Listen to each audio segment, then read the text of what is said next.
দেশের অভ্যন্তরীণ জলাশয়গুলো মিঠা পানির মাছের মূল উৎস। দেশের প্রাণীজ আমিষের চাহিদা পূরণে চাষের মাছের পাশাপাশি দেশীয় প্রজাতির এসব মাছ গুরুত্বপূর্ণ ভূমিকা রাখছে। তবে প্রাকৃতিক ও মানবসৃষ্ট নানা নেতিবাচক কর্মকাণ্ডে দেশীয় প্রজাতির মাছের প্রায় 40% এখন বিপন্ন বা মহাবিপন্নের তালিকায়। দেশীয় প্রজাতির মাছ সংরক্ষণে সমন্বিত পদক্ষেপের তাগিদ দিয়েছেন বিশেষজ্ঞরা। বিপন্ন দেশীয় মাছ নিয়ে আফরোজা হাসির ডেস্ক রিপোর্ট।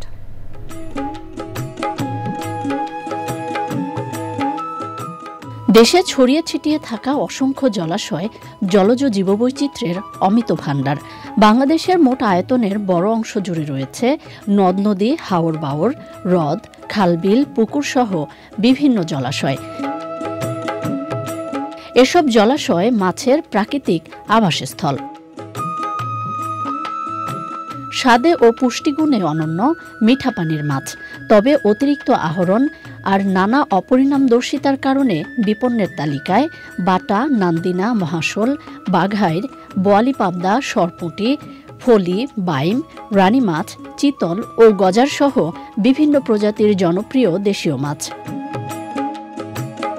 অপরিকল্পিত উন্নয়ন, জলাশয় ভরাট, কৃষি জমিতে মাত্রাতিরিক্ত কীটনাশক ও রাসায়নিক সার ব্যবহার, বিদেশি প্রজাতির মাছের আগ্রাসন ও অতিরিক্ত আহরণে বাধাপ্রাপ্ত হচ্ছে মাছের প্রজনন।